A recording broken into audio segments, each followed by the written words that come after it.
মানিকদা, আমরা দেখলাম যে আপনি নাগরিকত্ব নিয়ে কোনো একটি এই কলকাতা হাইকোর্টে মামলা করেছেন, কি বলবেন এই প্রসঙ্গে? দেখুন, এটা তো একটা ছোট স্যাম্পল দিয়েছি। কলকাতা হাইকোর্টে একটা জনস্বার্থে মামলা করেছি আমরা, যেটা বলছে যারা ভারতীয়, অর্থাৎ যারা 1948 সালের 19 জুলাইয়ের আগে থেকে বাস করছেন, অথবা যারা স্বাধীনতার পরে ভারতবর্ষে এসে সিটিজেনশিপ সার্টিফিকেট পেয়েছেন, তারা ভারতের নাগরিক এবং তারা ভোটাধিকার পাক। তারা ভোটাধিকার পাক শুধু না, তারা ভোটে দাঁড়াক, মানে নির্বাচন প্রক্রিয়ার মধ্যে তারা আসুক। কারণ আমাদের দেশের বা রাজ্যের, আমাদের রাজ্যের কমপক্ষে 40% নেতা, অর্থাৎ এমএলএ, এমপি ইত্যাদিরা, মন্ত্রী, এরা বেশিরভাগই হচ্ছে অনুপ্রবেশকারী আইনের চোখে। আমরা কিন্তু তাদের অনুপ্রবেশকারী বলছি না, আমরা তাদের বাঁচানোর জন্য চেষ্টা করেছি। তারা কিন্তু নিজেদের স্বার্থের জন্য কখনোই নাগরিকত্ব ইস্যুটাকে নিয়ে কোনো কাজ করেনি। অর্থাৎ এই যে কোটি কোটি নিপীড়িত মানুষ, কেউ রেল লাইনের ধারে থাকে, কেউ পরিযায়ী শ্রমিক, এই যে অসংখ্য দেশভাগে বলি হওয়া মানুষ, গরিব মানুষ, এই গরিব মানুষগুলো কিন্তু বেনাগরিক হয়ে গেছে। আজকে বিজেপি বলছে এদেরকে দাস শ্রমিক বানাবে।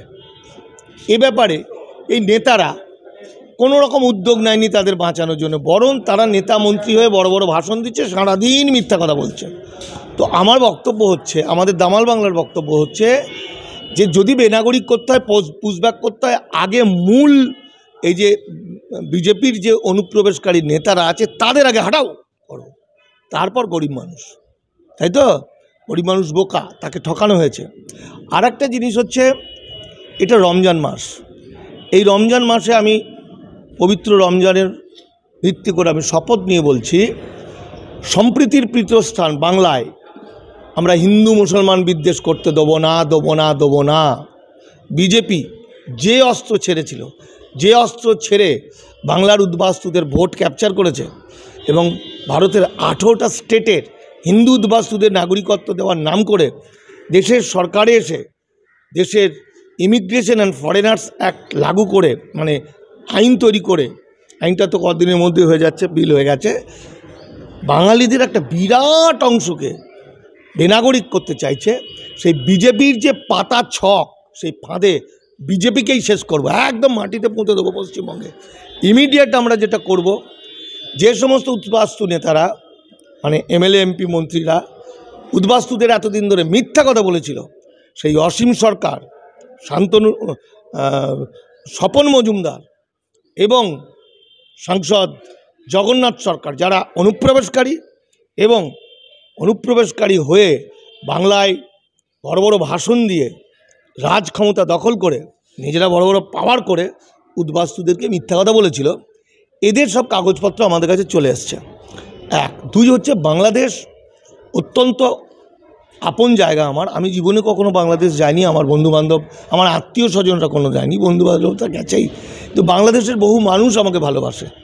তো বাংলাদেশ থেকে অনেক ডকুমেন্ট আমরা পেয়ে যাচ্ছি এই নেতাদের, বিজেপি নেতাদের ডকুমেন্ট আমাদের কাছে চলে আসছে। শুধু তাই নয়, বিজেপির ছোট নেতা যারা মাস্তানি করে খায়, যারা ফলস ভোটার কার্ড, আধার কার্ড বানিয়ে দেয়, যারা বাংলা এবং বাঙালির শত্রু এবং বাঙালি জাতিকে ধ্বংস করতে চায়, বাংলা ভাষাকে ধ্বংস করতে চায় এবং কুৎসিত হিন্দুত্ববাদের ঘেয় পাটাকে দাঁত দিয়ে, জিভ দিয়ে চাটে, আর সারাদিন ধরে হিন্দু মুসলমান হিন্দু মুসলমান হিন্দু মুসলমান করে।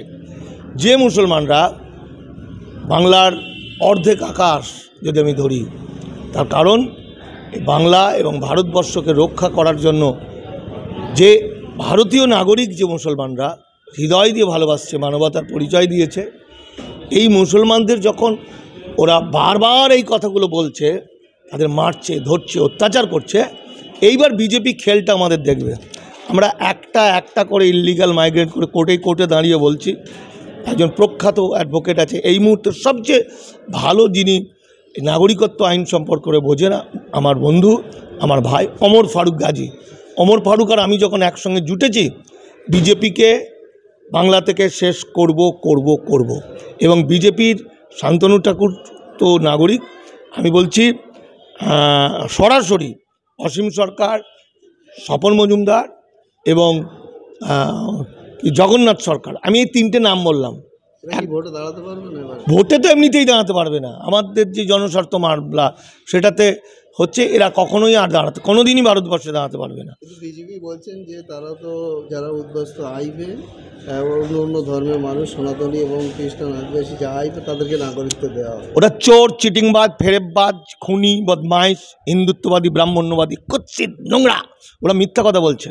আমার ভারতবর্ষের মূল নিবাসী যে মানুষ, SC ST OBC মাইনরিটি এবং প্রকৃত ভারতীয় যারা সন্তান, না খেয়ে ঘুরে বেড়াচ্ছে, চাকরি পায়নি, আদিবাসীদের মতোই তাদেরও একই বিপদের মধ্যে আছে। এদেরকে টুপি পরিয়ে, এদেরকে দিয়েই ভোটটা করিয়ে নিয়ে এদেরকেই আজকে বেনাগরিক করছে। সুতরাং বিজেপির যে ফাঁদ বেনাগরিক করিয়ে দেওয়ার কৌশল, সেই ফাঁদে বিজেপিকে আগে মারব। এবং পাড়ায় পাড়ায়, এই তো আমরা ঘোষণা করছি, পাড়ায় পাড়ায় যে সমস্ত বিজেপি মস্তান বাহিনী গুন্ডাগিরি করবে, হিন্দু মুসলমান করবে, তার ডিটেলস পাঠাও, আমরা মামলা করে দেবো তাদের নামে।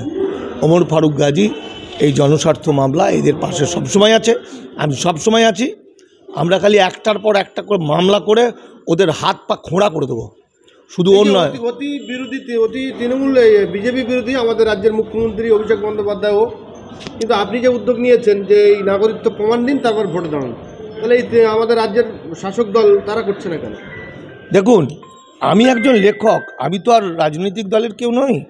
লেখক লেখকের দিকে চলবে। আমি মানবতার কথা বলবো, মনুষ্যত্বের কথা বলবো, নীতির কথা বলবো, আদর্শের কথা বলবো, আমি রাজনীতির কথা বলবো না। আর যাদের নাম করলেন তারা প্রখ্যাত রাজনীতিবিদ। রাজনীতির সঙ্গে মিথ্যাচারিতা, রাজনীতির সঙ্গে কৌশল থাকবেই। এটা রাজনীতির ধর্ম, আর আমাদের ধর্ম মানবতা।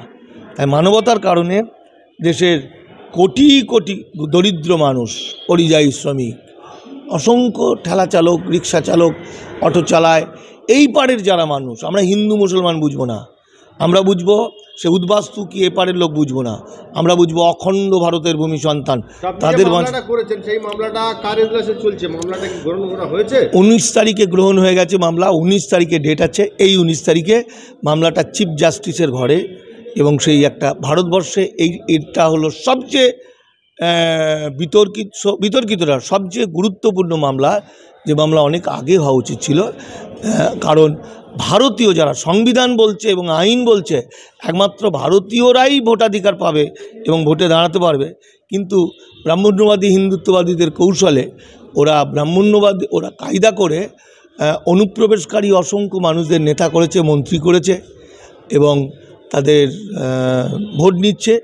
আমার বাংলার 40 ভাগের বেশি ভোটার অনুপ্রবেশকারী। এটা তৃণমূল যদি মনে করে তো 60-70 ধরতে হবে না। তুমি খালি 20 বছর আগেকার কাগজপত্রগুলো দেখো না, আমাদের দিকে আমি বলে দেবো যে কে অনুপ্রবেশকারী। তৃণমূল, CPM, কংগ্রেস, বিজেপি বলে কিছু নেই। সত্যটা সত্য, সত্যর সঙ্গে কোনো রাজনীতি নেই। ঠিক আছে? এই মামলা করছেন কোনোভাবে কোনো প্রেশার ক্রিয়েট কোনো দিক থেকে আপনি পাচ্ছেন?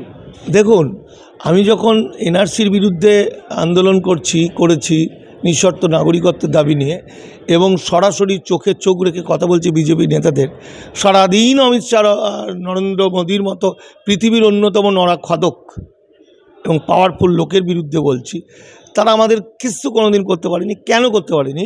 ওদের যে অস্ত্র, ওদের অস্ত্র কি বডিগার্ড, মিলিটারি, পুলিশ, একদম হেলিকপ্টার, গোয়েন্দা, বেইমান, কুনকি হাতি।